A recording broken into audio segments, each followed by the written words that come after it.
Hello mga kabarya, ito ang coins of 10 emperors of Qing Dynasty. Ayan, ang Qing Dynasty pala ay mayroong 10 emperors.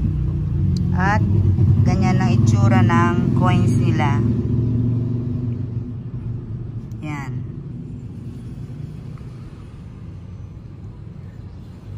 Ang Qing Dynasty ay nagkaroon ng 10 emperors.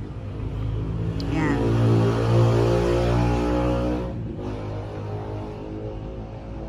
Emperor.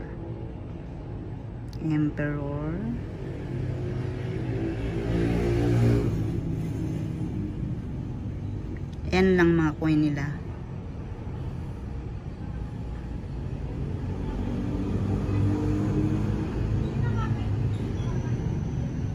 Lupuy.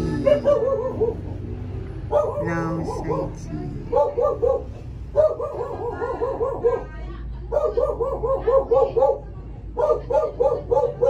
Maingay. Yan.